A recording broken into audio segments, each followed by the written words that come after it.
എന്തിനാ വല്യൂഞ്ഞേ? വല്യൂഞ്ഞ് എന്തിനാ സോറി പറയണേ? ഇപ്പൊ നിന്റെ ഈ കണ്ണീരിന് കാരണക്കാരൻ ഞാനാ. വേണ്ട വേണ്ടെന്ന് നീ പല പ്രാവശ്യം പറഞ്ഞിട്ടും ദീപം തെളിയിക്കാൻ നിന്നെ നിർബന്ധിച്ചത് ഞാനല്ലേ? അപ്പോഴേക്കും അത് തടസ്സപ്പെടുത്തിക്കൊണ്ട് അമ്മ വിളക്ക് തെളിയിച്ചു. ഒരു വിളക്ക് കത്തിക്കാൻ പറ്റാത്തത് ഓർത്തുള്ള സങ്കടം അല്ല വല്യൂഞ്ഞേ. പിന്നെ ഞാൻ വിളക്ക് കത്തിക്കുന്നത് പോലും അംഗീകരിക്കാൻ പറ്റാത്ത മാഡം എന്നെ മരുമകളായിട്ട് അംഗീകരിക്കുമെന്ന് തോന്നുന്നുണ്ടോ? ഇല്ല, ഒരിക്കലുമില്ല. ആ മനസ്സെനിക്ക് നന്നായിട്ട് അറിയാം. അതിനെക്കുറിച്ച് ഓർക്കുമ്പോഴാണ് എനിക്ക് സങ്കടം. ചെറിയ പൂതിയൊന്നും അല്ല അടുക്കളക്കാരിക്ക്. ഇനി ഒരു പക്ഷെ അഖിലാണ്ടേശ്വരി നിന്നെ മരുമകളായിട്ട് അംഗീകരിച്ചാലും ഞാനത് ഒരിക്കലും അംഗീകരിക്കാൻ പോകുന്നില്ല. കല്യാണി, ഈ നിസാര കാര്യം വെച്ച് ഭാവി കാര്യങ്ങൾ വിലയിരുത്തരുത്. ഇന്നമ്മയ്ക്ക് തിരികെ കൊടുത്തണമെന്ന് തോന്നി അത് ചെയ്തു. അതിനിത്ര വലിയ അർത്ഥങ്ങൾ കൊടുക്കണ്ടെന്ന എന്റെ പക്ഷം. ഇല്ല വല്യൂഞ്ഞേ, അഖില മാഡത്തിന്റെ മനസ്സ് മാറുമെന്ന് തോന്നുന്നില്ല. ഒരു കാലത്തും മാഡം എന്നെ മരുമകളായിട്ട് അംഗീകരിക്കില്ല. എന്റെ മനസ്സ് അങ്ങനെയാ പറയണേ. അല്ല കല്യാണി, നീ ചിന്തിക്കുന്നതിന്റെ കുഴപ്പമാ. നീ ഈ വീട്ടിലേക്ക് വന്നു കയറിയപ്പോ അമ്മയ്ക്ക് നിന്നോട് വെറുപ്പായിരുന്നു. നീ അമ്മയുടെ നിഴൽ വെട്ടത്ത് പോലും വരാൻ പാടില്ല എന്ന് പറഞ്ഞത് ഓർമ്മയില്ല? എന്നിട്ടിപ്പോ എന്തായി? എല്ലാ കാര്യങ്ങൾക്കും അമ്മ കല്യാണി കല്യാണി എന്ന് വിളിച്ച് നടക്കുന്നില്ലേ? ഇളയമ്മ നിന്നെ പുറത്താക്കാനായിട്ട് ഓരോ തന്ത്രങ്ങൾ മെനയുമ്പോഴും അമ്മ നിന്റെ പക്ഷത്തല്ലേ നിൽക്കുന്നത്? നീ ഒന്ന് ഓർത്തു നോക്ക് കല്യാണി.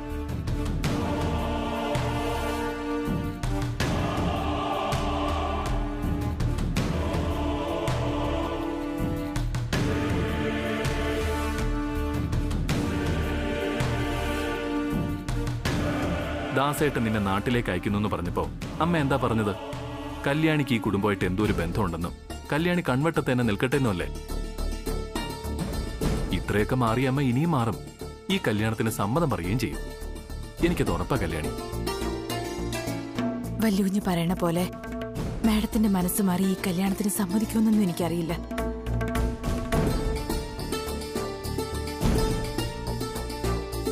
ഈ കുടുംബത്തിന്റെ പരമ്പരാഗത ചെയിൻ എന്റെ കഴുത്തിലുണ്ടെന്ന വിശ്വാസം, അത് മാത്രം മതി വല്യുകുഞ്ഞെ എനിക്ക് ജീവിക്കാൻ. ജീവിതത്തിൽ ഒരുമിക്കാൻ പറ്റുമെന്ന് എനിക്കറിയില്ല. ഈ ലോക്കറ്റിലെങ്കിലും നമ്മൾ ഒന്നായല്ലോ, അത് മതി.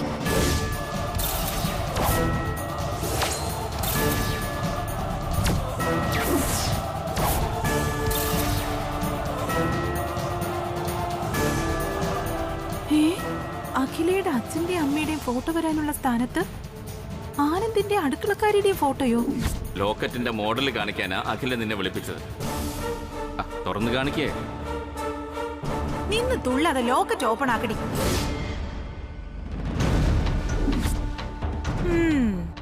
ചുമ്മാതല്ല ഇവളന്ന് തട്ടാൻ വന്ന സമയത്ത് ലോക്കറ്റ് ഓപ്പൺ ചെയ്ത് കാണിക്കാത്തത്. കല്യാണി, നീ വെറുതെ ടെൻഷൻ അടിക്കണ്ട.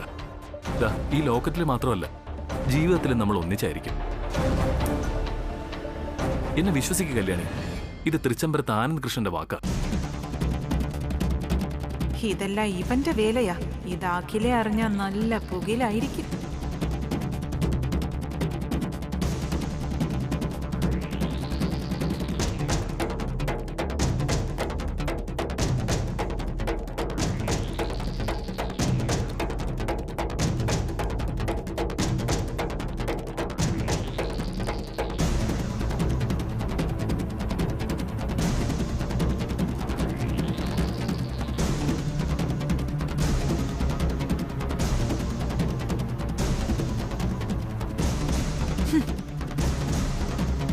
ഞാൻ ജീവിച്ചിരിക്കുമ്പോ ഒരുമിച്ച് ജീവിക്കാമെന്നുള്ള നിന്റെയൊക്കെ പൂതി ഒരിക്കലും നടക്കില്ല.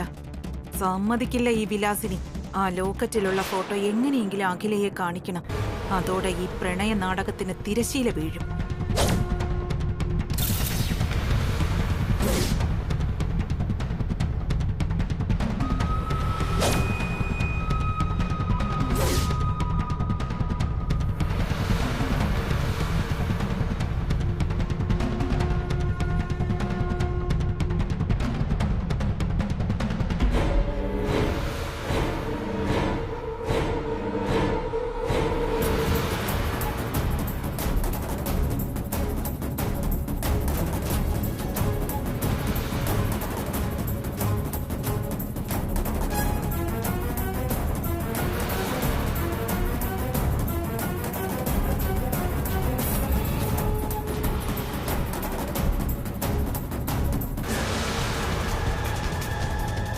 നന്ദനെ, നീ അറിഞ്ഞ ഒരു കാര്യം. എന്താ ആന്റി?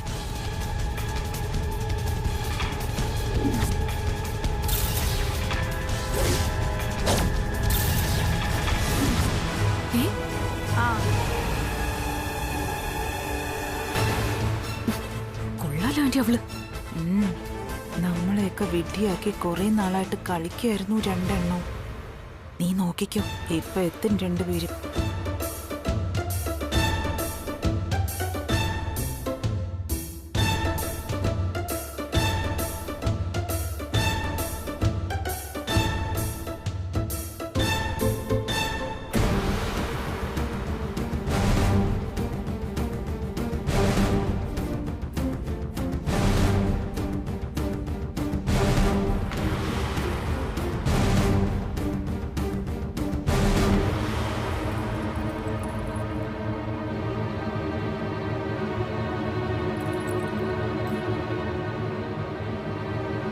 നന്ദന, ആന്റി.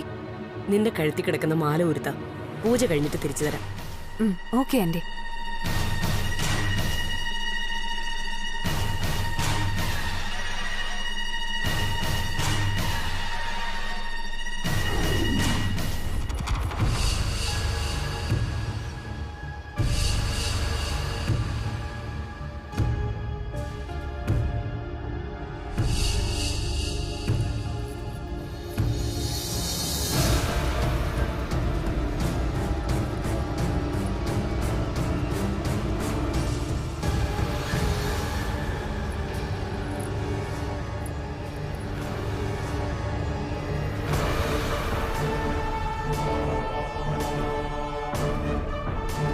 നന്ദനെ, നമ്മുടെ ആഭരണങ്ങൾ പൂജ ചെയ്യുന്നത് പോലെ പ്രധാനമാണ് കല്യാണിയുടെ കഴുത്തിൽ കിടക്കുന്ന പരമ്പരാഗത മാലയും പൂജിക്കേണ്ടത്.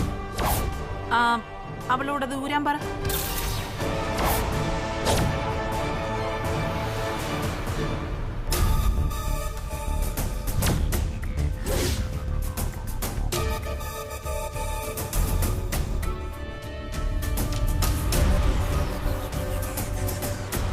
നീ എന്താടി ഞാൻ പറഞ്ഞത് കേട്ടില്ലേ? നിന്റെ കഴുത്തിൽ കിടക്കുന്ന പരമ്പരാഗത ചെയിനെ കുറിച്ചാ ഞാൻ പറഞ്ഞത്. മര്യാദയ്ക്ക് ഊരി കൊടുക്ക്, പൂജ നടക്കട്ടെ. അതേ കല്യാണി, അത് ഞാനങ്ങ് മറന്നതാ. നീ ആ പരമ്പരാഗത മാലയും ഉരുത്താ. പൂജ കഴിഞ്ഞിട്ട് തിരിച്ചു തരാം.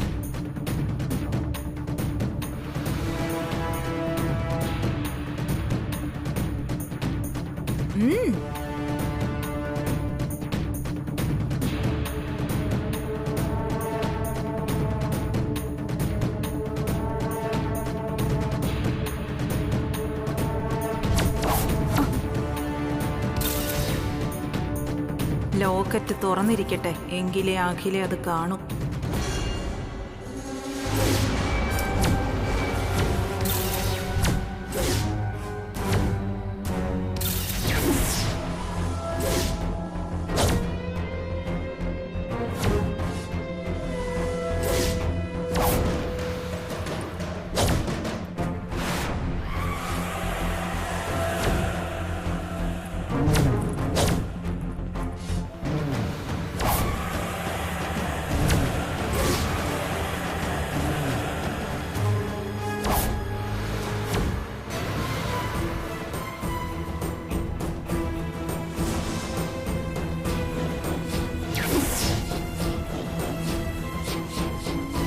ഇനി കണ്ടോ ട്വിസ്റ്റ്?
നന്ദന, ആ ആന്റി.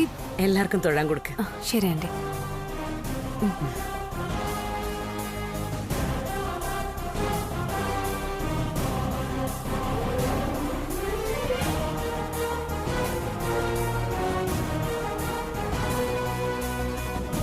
മോളെ കല്യാണിക്ക് കൊടുക്ക്.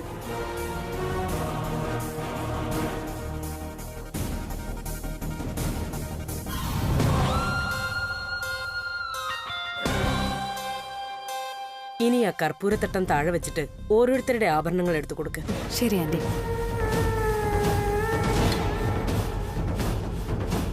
ആ നന്ദനെ നിക്ക്. എന്തു പറ്റി ആന്റി? അതെ, നന്ദനിക്കൊന്നും തോന്നരുതേ. ആഭരണങ്ങൾ അഖിലേച്ചിയുടെ കയ്യിൽ നിന്നും വാങ്ങുന്നതാ ഒരു ഐശ്വര്യം.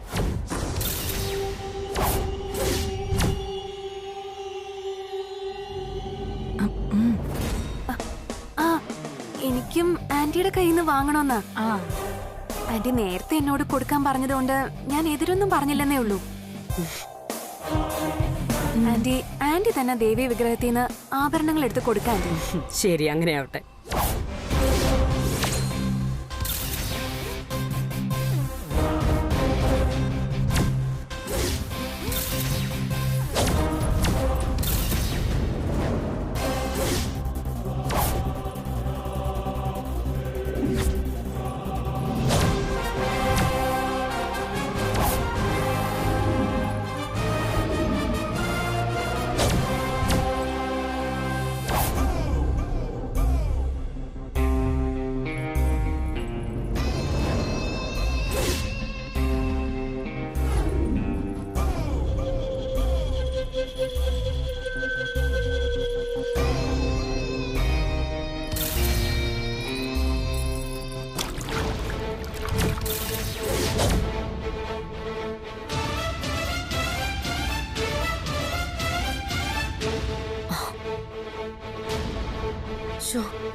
മാല കൈവഴുതി പാൽപാത്രത്തിൽ വീണല്ലോ.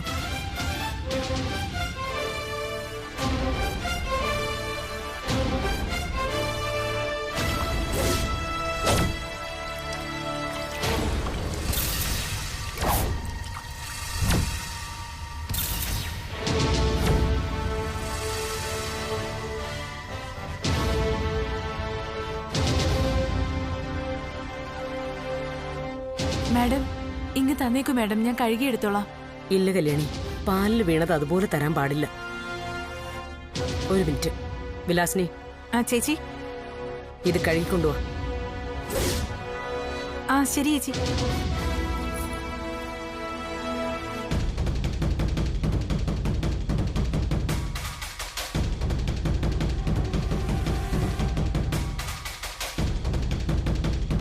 അരവിന്ദ്, അമ്മേ. ഈ കുംഭം വീടിന്റെ കിഴക്ക് വശത്ത് കൊണ്ടുവച്ചിട്ട് വാ. ശരി അമ്മ.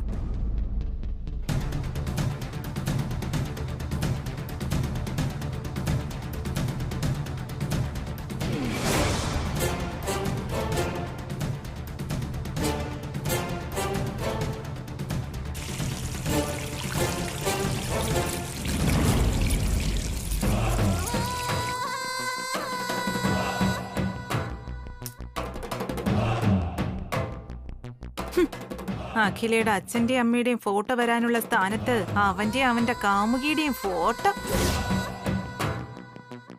ഇത് മാത്രം കണ്ടാ മതി ആ അഖില. അതോടെ എല്ലാം തീർന്നു കിട്ടും.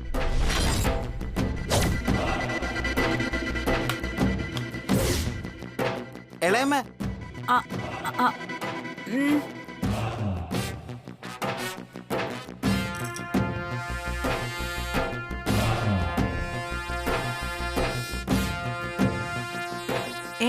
നീ എന്താ ഇവിടെ വന്ന് നിൽക്കുന്നേ?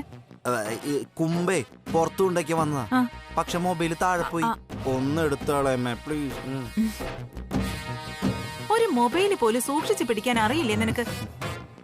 പോക്കറ്റിലേക്ക് ഇളയമ്മേ, അല്ലെങ്കിൽ ഇനി കയ്യിൽ നിന്ന് പോവും. ഇതുവരെ നിന്റെ കുട്ടികളെയൊന്നും മാറിയിട്ടില്ല. താങ്ക്സ് ഇളയമ്മേ. ഇളയമ്മ അങ്ങോട്ട് ചെല്ല്, ഞാനിത് ഓടിപ്പോയിട്ട് പുറത്ത് വെച്ചിട്ട് അങ്ങോട്ട് വരാം. ആ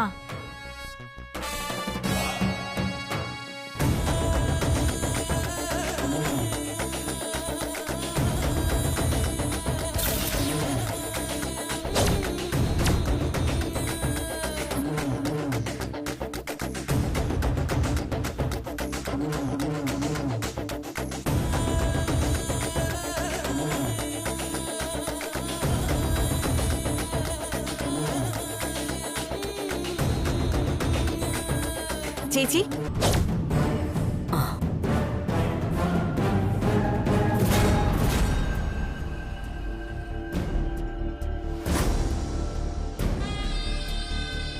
നല്ലതുപോലെ തുടച്ചോ? ആ തുടച്ചു ചേച്ചി. ദാ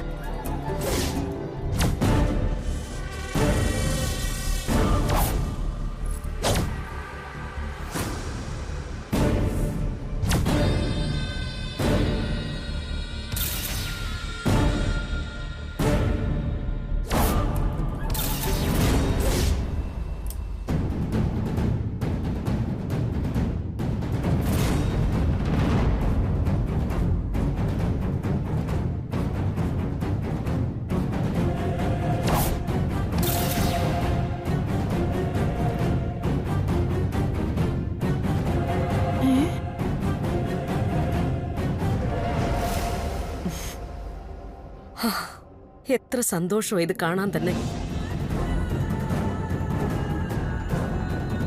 എല്ലാവർക്കും അച്ഛന്റെയും അമ്മയുടെയും അനുഗ്രഹം എപ്പോഴും ഉണ്ടാവും.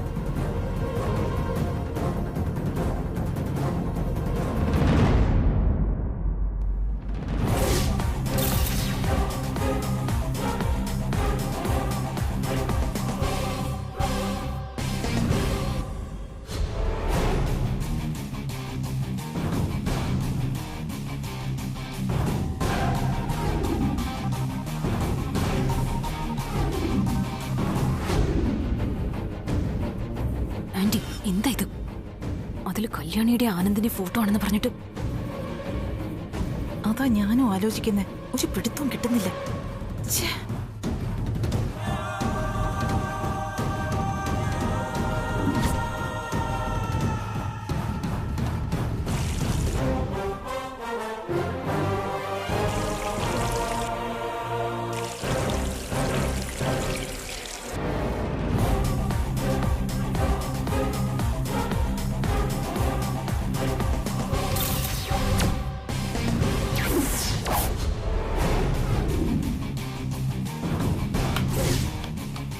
എളയമ്മേ,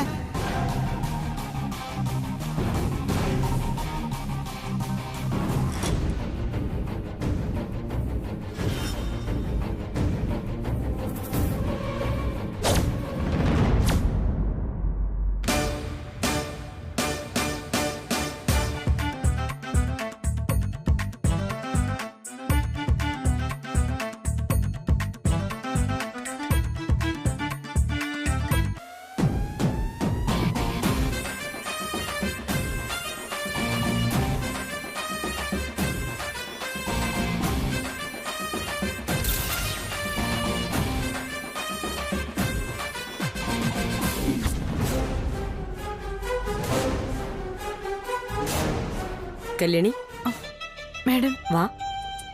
ആ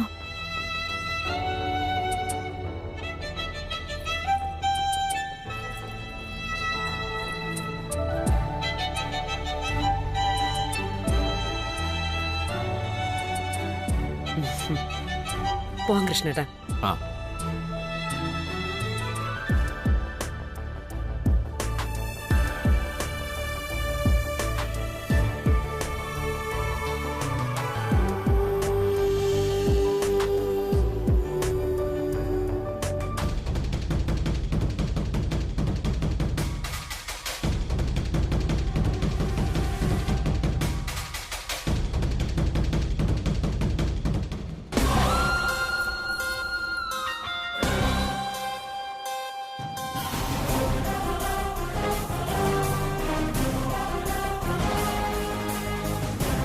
ഛേ, ഒന്നും അങ്ങോട്ട് പിടികിട്ടുന്നില്ലല്ലോ.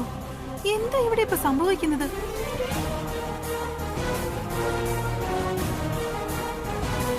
ആ ലോക്കറ്റിൽ എങ്ങനെയാ ചേച്ചിയുടെ അച്ഛന്റെ അമ്മയുടെയും പടം വന്നത്?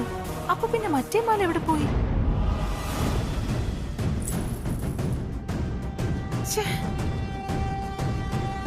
ആന്റി ആ ഡ്യൂപ്ലിക്കേറ്റ് ചെയിൻ പേഴ്സിൽ കാണുന്നില്ല. ഏ ചെയിൻ കാണുന്നില്ലെന്നോ? അതെവിടെ പോയി? എനിക്ക് അറിയില്ല ആന്റി, എവിടെ പോയെന്ന് അറിയില്ല. ശ്ശോ, ഞാൻ എല്ലായിടവും തിരക്കി. നന്ദനെ, നീ പേഴ്സ് എവിടെയെങ്കിലും മറന്നു വെച്ചായിരുന്നോ? അരവിന്ദ് ആ കലശത്തിൽ ചന്ദനം ഇടാൻ പറഞ്ഞപ്പോ ഞാൻ ആ പേഴ്സ് ടേബിളിൽ വെച്ചിട്ട് ചന്ദനം ഇട്ടു.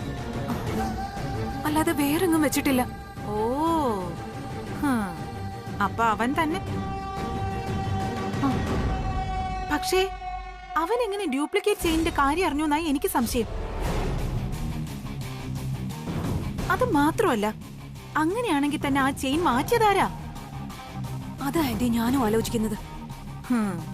ഞാൻ ഉണ്ടാക്കിയ ഡ്യൂപ്ലിക്കേറ്റ് വെച്ച് എന്നെ തന്നെ അവൻ ഡ്യൂപ്ലിക്കേറ്റ് ആക്കി കളഞ്ഞു. പ്ലാൻ ആകെ തകർന്നല്ലോ നന്ദനെ. തകർന്നില്ലെങ്കിലേ അത്ഭുതമുള്ളൂ. ആന്റിക്ക് തൃച്ചംബരത്ത് അഖിലാണ്ടേശ്വരിയുടെ കസേര വിധിച്ചിട്ടില്ല, അത്ര തന്നെ.